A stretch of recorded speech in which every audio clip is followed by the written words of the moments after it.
All welcome back to another video of learn with Bhavana. आज हम करने जा रहे हैं MSOE 001 सोशियोलॉजी ऑफ एजुकेशन का last question, fifth question and question number 10, that is explain the philosophical foundation of distance education. We have already discussed 4 questions of the assignments. अगर आपने वो वीडियोस नहीं देखे हैं so do watch those videos, those will be very helpful for your assignment and exam as well. तो आज हम start करने जा रहे हैं विद क्वेश्चन नंबर 10. अब यहाँ पे क्वेश्चन नंबर मैंने मेंशन कर दिया ऊपर. अब इसमें बेसिकली हम अभी तक फॉर्मल एजुकेशन की बात कर रहे थे, but now the question is asking about distance education. Distance education आपको पता है अभी हम इग्नू से हम सब MA कर रहे हैं, so that is a part of distance education. तो डिस्टेंस एजुकेशन क्या होता है? ओपन एजुकेशन भी बोला जाता है. वो क्या होता है? Simply as a name itself suggest कि learning studying at a distance. हमें डेली कॉलेज नहीं जाना है, स्कूल नहीं जाना, हम अपने घर के कंफर्ट से ही अपनी पढ़ाई कंप्लीट कर सकते हैं. हम सब काफ़ी सारे तो वर्किंग भी हैं, सो दैट इज़ उस पॉइंट ऑफ टाइम में distance education is very helpful, right? We can earn and we can study as well. अब जो टीचर और लर्नर है इस वाले मोड में वो सेपरेट हो जाते हैं in space and time. Teacher कहीं और बैठा है, हम अपने घर पे बैठे हैं, हम अपने ऑफिस में बैठे हैं, तो टीचर और लर्नर सेपरेट हो जाते हैं. इसलिए जो ये डिस्टेंस आ जाता है इसको ही हम क्या कहते हैं? डिस्टेंस एजुकेशन कहते हैं. और इस डिस्टेंस की वजह से क्या है? सेल्फ स्टडी लर्निंग मटेरियल दिए जाते हैं ताकि बच्चे अपने आप से पढ़ सके, क्योंकि अब टीचर तो अवेलेबल नहीं है, we are not going to the classes on a daily basis. तो इसलिए हमें ये सेल्फ स्टडी मटेरियल मिलता है जिससे हम जो भी हमारे मन में डाउट्स आ रहे हैं तो वो हम खुद से ही क्लियर कर सके, या फिर एक ईजी वे में, ईजी लैंग्वेज में चीज़ें प्रोवाइड करी जाती है ताकि डाउट्स अपने आप क्लियर होते जाएं. अब ये सारे स्टडी मटेरियल्स क्या क्या हो सकते हैं? Print, TV, radio, satellite, audio visual, cassette, CD roams, internet etcetera. जैसे कि हमें तो सोशियोलॉजी में बाइंडर्स मिलते हैं जिनकी लैंग्वेज काफ़ी इजी होती है, इजी टू अंडरस्टैंड होते हैं. कोई भी डाउट होता है, कोई भी डिफ़िकल्टीज होती है, वो फटाफट क्लियर हो जाती है. अब ओटो पीटर्स से 1973 में उन्होंने डिस्टेंस एजुकेशन को डिस्क्राइब किया था कि एक रैशनलाइज्ड फॉर्म है इंडस्ट्रियल प्रोडक्शन की, जिससे कि डिवीजन ऑफ लेबर हो रही है, जिसमें हर एक इंडिविजुअल का अपना एक काम हो रहा है, अपना एक रोल हो रहा है प्रोडक्शन में, है ना? उसको प्रोडक्शन में, और उस प्रोडक्शन के बाद उसको डिसेमिनेशन करने में किस चीज़ का प्रोडक्शन हो रही है. अब यहाँ पे हम किसी फैक्टर की बात नहीं कर रहे, अब हम यहाँ पे बात कर रहे हैं नॉलेज की, एजुकेशन की.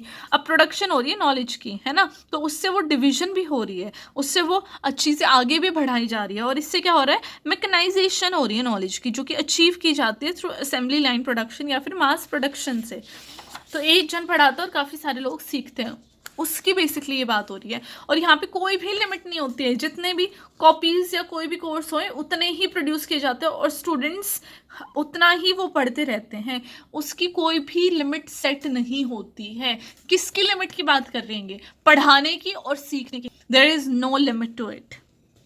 अब एक और थ्योरिस्ट हैं जो आए 1980s में, चार्ल्स वेडेमेयर. इसके बारे में तो आई गेस आप लोगों ने सुना ही होगा, जिसने डिस्टेंस एजुकेशन को एक पॉजिटिव लाइट में देखा, क्योंकि ये क्या करता है? ये एंटरप्राइजेस है of provision of life long learning in which learners are independent of teachers, which he defined as independent study. अब हम being IGNOU students, we are not dependent on our teachers. हम खुद से पढ़ रहे हैं, खुद से असाइनमेंट्स क्रिएट कर रहे हैं, खुद से पढ़ के, सीख के, समझ के ही एग्जाम देने जाते हैं. तो चार्ल्स ने भी सेम बात की.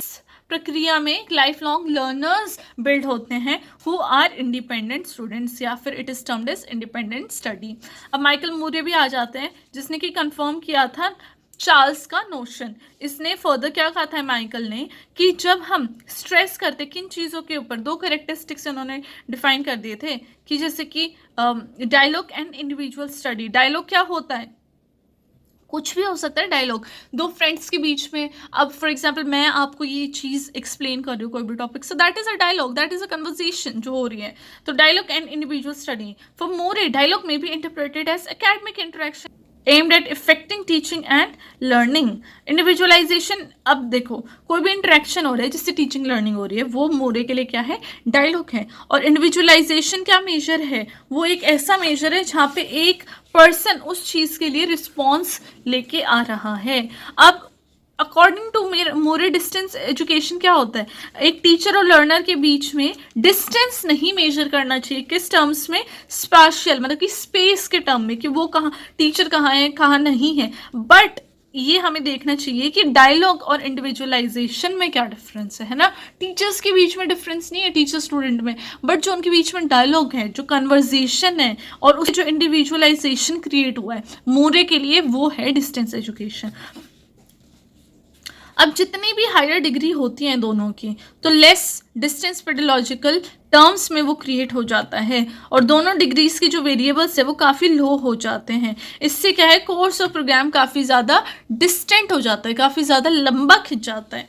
अब मुरे ने आगे क्या बोला कि distance learner was an independent learner, क्योंकि वो रिलीव्ड है जैसे कि अटेंडेंस देने से, या फिर कोई भी ऐसा स्टडी है जो उसको ये है, उसको ये नहीं रहता कि अरे कल तो मैं कॉलेज नहीं गया, ये वाले चैप्टर मिस हो गया या ये वाली रीडिंग मिस हो गई। नो, ही और she is independent on their own, वो अपने टर्म पे, अपने पेस पे पढ़ाई कर सकते हैं। और उसके बाद उन्होंने बोला कि जो ये टाइप ऑफ स्टडिंग है, सेल्फ डायरेक्टेड लर्निंग, ये लर्नर में क्या डेवलप करती है, एक मेच्योरिटी डेवलप करती है। Now they are no more dependent, उनको खुद से ही सारी चीज़ें कंप्लीट करनी है। अब ऐसी टाइप ऑफ एजुकेशन का फोकस किस पे है, लर्निंग पे, ना कि टीचिंग पे। उनका इसके ऊपर फोकस नहीं कि टीचर कैसा है या क्या कैसा है, उनका मेन फोकस क्या है, लर्नर सेंटर्ड है कि लर्नर कितना खुद से क्रिएट करना है, लर्नर कैसे पढ़ रहा है। तो ये इस मेन एजुकेशन का फोकस है। इसलिए ये कहा भी जाता है कि ये लर्नर सेंटर्ड सिस्टम है। अनदर सिग्निफिकेंट थ्योरिस्ट के बारे में मैंने बात की, वो है होलमबर्ग, जिसने कि ये teaching learning conservation in distance education theory को प्रोपाउंड किया था या फिर फाइंड आउट किया था बेसिकली। अब ये जो आइडिया था, ये प्रोजेक्ट क्या करता है कि जो डिस्टेंस एजुकेशन है वो रिप्रेजेंट करता है कम्युनिकेशन प्रोसेस, जहाँ पे क्या होता है कि कैरेक्टर ऑफ कन्वर्सेशन वो स्टूडेंट ही होता है, वो कि खुद मोटिवेट होता रहता है। किसके थ्रू, बुक्स के थ्रू, जो बुक्स में वो पढ़ रहा है उसके थ्रू मोटिवेट हो रहा है। अगर उसको जो आज उसने जो टॉपिक पढ़ा अगर वो समझ में आ गया तो मोटिवेट हो गया, नहीं आया तो डीमोटिवेट भी हो जाता है। बहुत इसके पॉजिटिव एंड नेगेटिव कॉन्सिक्वेंसेज देखने को मिलते हैं। अब ये जो कन्वर्सेशनल कैरेक्टर है वो रियल कम्युनिकेशन को ब्रिंग करता है through tutor comments on students assignments और comments over the telephone, fax, email, post etcetera. अब आप असाइनमेंट सबमिट करते हो तो आपके गुड मार्क्स आते हैं, you achieve a good score, तो आपको क्या होता है, आपको मोटिवेशन मिल जाती है कि हाँ अब मुझे एग्जाम्स में भी और बेटर करना है। या फिर आप अपने कॉलेज जो भी सेंटर है वहाँ पे जाके भी आप अपने असाइनमेंट्स चेक करा सकते हैं। So over there the teacher can comment on it, है ना। स्कूल्स में भी होता है, अगर अच्छे मार्क्स आए तो भाई मोटिवेशन हाई, पॉजिटिव फीलिंग। तो सेम यहाँ पे यही बात की गई है। अब टीचर क्या करता है, वो एक ऐसा कन्वर्सेशन स्टाइल अडॉप्ट कर ले ताकि वो सब्जेक्ट मैटर को रिकॉर्ड करके और डाल सके जिसमें कि स्टूडेंट्स इमोशनली इंगेज होते हैं और व्यूज़ इमोशनली एक्सचेंज होके फिर अपने व्यूज़ एक्सचेंज करते हैं, डेवलप करते हैं। फॉर एग्जाम्पल अभी मैं भी इसी स्टाइल से आपको ये चीज़ें एक्सप्लेन कर रही हूँ, जहाँ पे we are not sitting face to face but still I am trying to make you understand a few things. तो वो ये वाला स्टाइल आ जाता है। ये भी एक तरीके से डिस्टेंस एजुकेशन हो चुकी है। अब एक लर्नर है जो क्लासरूम में कोई भी इंस्ट्रक्शन प्रोवाइड कर रहा है या फिर कोई भी कंटेंट डिलीवर करने की समझ रहा है इन एन अंडरस्टैंडेबल मैनर, और लोग भी उस कन्वर्सेशनल अप्रोच को एक्वायर कर रहे हैं, फिर अंडरस्टैंड कर रहे हैं और प्रेजेंटेशन ऑफ कंटेंट भी काफ़ी हद तक अच्छा हो रहा है। इसी तरीके से होमबर्ग ने इसको क्या रेफर किया था, अडॉप्शन ऑफ कन्वर्सेशनल स्टाइल, ताकि एक सेल्फ लर्निंग डेवलप हो सके और डिस्टेंस लर्नर्स के लिए एक मटीरियल्स क्रिएट हो सके फॉर बेटर अंडरस्टैंडिंग। अब उन्होंने इस फॉर्म को क्या रिगार्ड किया as guided didactic conversation who consider 7 postulates। क्या क्या postulates थी, creation of personal relation between teaching and learning parties, well developed self instructional materials, intellectual pleasure in the exercise, language and convention should foster friendly conversation, message received by learners should be conversational in tone, conversational approach should always be use in lastly planning. तो ये सारी चीज़ें होनी चाहिए ताकि वो अपनी जो टीचर है या फिर जो ट्यूटर है वो अपनी जो भी बात है उसको अच्छे से कन्वर्सेशन के थ्रू अपनी बात वो पहुंचा पाए और वो जो लर्नर है वो भी उस चीज़ को अच्छे से लर्न कर सके, रिसीव कर सकें। तो ये सारे पॉइंट्स हैं जो मेंशन किए गए थे होमवर्क के थ्रू। अब प्लानिंग भी होनी चाहिए और जो भी नेसेसरी चेंजेस है ऑर्गेनाइज स्टडी मटेरियल है उसमें चेंज भी लाने की एक पॉजिटिव अप्रोच रहनी चाहिए। होमवर्क की इस अप्रोच को ज़्यादातर ह्यूमनिस्टिक माना गया देन पीटर्स एनालिसिस। मैंने पीटर का मेंशन नहीं किया but just to compare so I just mention it here.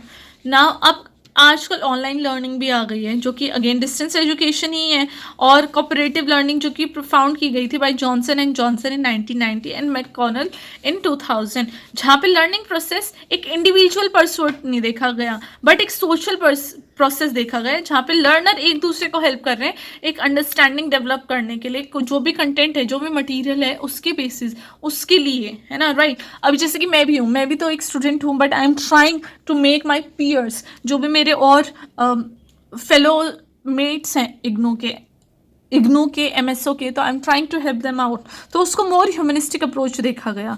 अब ये सारा जो टाइम लगाया जाता है ताकि हम नॉलेज शेयर कर सके, वो कि इंडिविजुअली नहीं हो रहा है बट एक ग्रुप में हो रहा है, ताकि ना कि सिर्फ एक पर्सन को हेल्प होए बट एक पूरे ग्रुप ऑफ पीपल को हेल्प होए। अब इस टाइप ऑफ लर्निंग को पॉसिबल हो सका वो सिर्फ कंप्यूटर सपोर्टेड लर्निंग के थ्रू, है ना। अगर मान लो कि यूट्यूब नहीं होता तो how could I have helped you people, तो यूट्यूब या फिर लैपटॉप कंप्यूटर और इंटरनेट के थ्रू ही ये चीज़ पॉसिबल हो सकी है। अब डिस्टेंस एजुकेशन अब वन वे प्रोसेस नहीं रहा है, it is more into like cooperative learning, सब साथ में मिलके आ रहे हैं। अब उससे डायनामिक इंटरेक्टिव प्रोसेस काफ़ी ज़्यादा हाई हो चुका है। अब हिस्ट्री और इवोल्यूशन के बारे में बात करें हम ओपन डिस्टेंस एजुकेशन की, अभी 3 डिस्टेंट फेसेस में डिवाइड किया गया है, correspondence education, open education and virtual education. अब कॉरेस्पॉन्डेंस एजुकेशन 19th सेंचुरी में आया है और अभी तक भी है। अब कॉरेस्पॉन्डेंस एजुकेशन में क्या होता है कि ओपन डिस्टेंस कॉरेस्पॉन्डेंस एजुकेशन किसने फाउंड की थी? Sir Isaac Pittman in 1840s, who came with this idea of delivering instructions through penny post, है ना। अब ये जो ओपन डिस्टेंस लर्निंग है, ये एक प्राइवेट सेक्टर है जिसमें कि टीचिंग दी जाती है होम बेस्ड स्टूडेंट्स को, बट काफ़ी अब धीरे धीरे आते आते काफ़ी सारे कॉलेजेस ने या कंट्रीज़ ने इस चीज़ को अडॉप्ट कर लिया था। अब 20th सेंचुरी में काफ़ी लोगों ने इस चीज़ का एक्सपेंशन देखा है, काफ़ी हद तक ये चीज़ बढ़ चुकी थी, जहाँ पे क्या हुआ था कि distance education in the part of national authorities as means to reach out to दो students living in isolated places. For example भाई दिल्ली में तो इतने कॉलेजेस हैं, है ना, बट कुछ एरियाज ऐसे हैं of even the part of India, for example Chhattisgarh के कुछ ऐसे प्लेसेस हैं, बिहार, यूपी, वहाँ पे स्पेशली एजुकेटर्स को भेजा जाता है टू एजुकेट दोज चिल्ड्रन। इसलिए first half of the 20th century में डिस्टेंस एजुकेशन काफ़ी ज़्यादा सिग्निफिकेंट हो चुका था। अब ये जो फॉर्म है ये किसके लिए बनाई गई है? ताकि जो बहुत बड़ी लार्ज कंट्रीज़ हैं जहाँ पे पॉपुलेशन बहुत दूर फैली हुई है, थोड़ी हुई है, उन पॉपुलेशन को भी एजुकेट करना। कोई भी एक ऐसा सेक्टर है पॉपुलेशन का वो छूट ना जाए, वो रह ना जाए, पिछड़ ना जाए, ओके। अब डिस्टेंस एजुकेशन की जो डीप रूट्स थी वो कहाँ पे देखने को मिली? In International Council of Correspondence Education in 1939, जिसने क्या 2-3 चीज़ें मेंशन की थी जो कि काफ़ी ज़्यादा डेवलप्ड नेशन को पसंद आई थी, और उन्होंने इस डिस्टेंस एजुकेशन के कॉन्सेप्ट को अपनाया बाकी दूसरी कंट्रीज़ में भी। अब open and distance education 1969 till present. अब क्या हो गया था कि काफ़ी ज़्यादा मीडिया आ गए थे उस टाइम पे, रेडियो, टेलीविज़न। अब वो हायर एजुकेशन में वो चीज़ें अपनाने जाने लग गई कि रेडियो के थ्रू पढ़ाना, टेलीविज़न के थ्रू पढ़ाना, ये काफ़ी ज़्यादा पॉपुलर हो चुके थे। और इसके एंट्रेंस रिक्वायरमेंट्स क्या होती थी कि हायर एजुकेशन प्रोवाइड करना, पहले तो ओपन यूनिवर्सिटीज़ में, और फिर उसके बाद उनको न्यू एलिमेंट्स या फिर न्यू तरीके से डिस्टेंस एजुकेशन में लेके आना, ताकि जो भी ट्यूटर्स थे या फिर लर्नर्स थे उनको इस चीज़ का बेटर से बेटर बेनिफिट मिल सके। काफ़ी सारे स्टडी सेंटर्स भी खोले गए उसके लिए, inclusion of audio video material भी लाया गया इन मटेरियल कोर्स में, और काफ़ी ज़्यादा ओपन यूनिवर्सिटीज़ को इस चीज़ ने काफ़ी हद तक हेल्प किया। Students are getting more and more enrol, they now wanted to do their education through open, क्योंकि अब उसमें कोई भी फ़र्क ही नहीं रहा, रेगुलर स्टडीज़, रेगुलरली कॉलेज जाने में या ओपन एजुकेशन करने में कोई डिफरेंस नहीं था इतना ना। स्टूडेंट्स आर प्रेफरिंग कि वो ओपन एजुकेशन के थ्रू अपनी पढ़ाई भी पूरी कर सके, and they can do their other things as well side by side. तो ये काफ़ी ज़्यादा इसका एक बूम देखने को मिला था इस टाइम पे। अब वर्चुअल एजुकेशन क्या हो जाता है? पर्सनल कंप्यूटर्स आ गए हैं, फ़ोन आ गए हैं, मल्टीमीडिया है, कंप्यूटर नेटवर्क्स है, इंटरनेट आ चुका है। ये सब क्या देते हैं? बेटर क्वालिटी इंटरेक्शन देते हैं with the teacher to the students. तो अब तो यही है बेसिकली, है ना, राइट। अब वो भी अब सीडी कैसेट, टीवी, रेडियो ये भी इतना कोई नहीं देखता। अब तो इंटरनेट आने के बाद the whole scenario has changed to an another level. अब असिंक्रोनस कम्युनिकेशन देखने को मिल रहा है कि जहाँ पे हम क्या देख रहे हैं कि अनलिमिटेड एक्सेस ऑफ इन्फॉर्मेशन है लोगों के लिए। एक एक क्लिक में कंप्यूटर गूगल क्या करता है, हमें इतनी सारी लिंक्स प्रोवाइड कर देता है that we have unlimited source of education, abundance education. और ये इसको हमने क्या, इसको एक और नाम दिया गया है कंप्यूटर मेडिएटेड कम्युनिकेशन, CMC। अब लास्ट में कंक्लूड करने के लिए मैंने वही जो मेन शिफ्ट से पैराडिम शिफ्ट जो आया है ना, ओपन डिस्टेंस एजुकेशन में, ओपन डिस्टेंस लर्निंग में भी क्या क्या शिफ्ट्स आए हैं वो सब मेंशन करके I have concluded the whole answer. I will go through it slowly ताकि आपको सारा आंसर विजिबल हो। लास्ट में मैंने सारे जो इंटरेक्टिव टेक्नोलॉजीज़ हैं, ऑडियो कॉन्फ्रेंसिंग, टेली कॉन्फ्रेंसिंग, ये इन सब के बारे में मेंशन किया कि how helpful it has been for the open distance education. Last में this was all for it. अब हमारे MSOE 001 का असाइनमेंट कंप्लीट हो चुका है। 5 क्वेश्चन आई हैव डिस्कस्ड। अगर आपने पुराने क्वेश्चंस की वीडियोस नहीं देखे, I will link them down video के एंड में, सो आप उसको देख लेना। और बस दैट्स इट फॉर टुडे। अब मैं नेक्स्ट आपको मिलती हूँ MSOE 002 या 3 में, जैसा भी आपको जो भी पहले चाहिए हो assignments, you can comment down below and I will surely make video on those. So अपने असाइनमेंट कंप्लीट करिए बिकॉज लास्ट डेट आने वाली है। And do like, share and subscribe to my channel and bye bye, take care.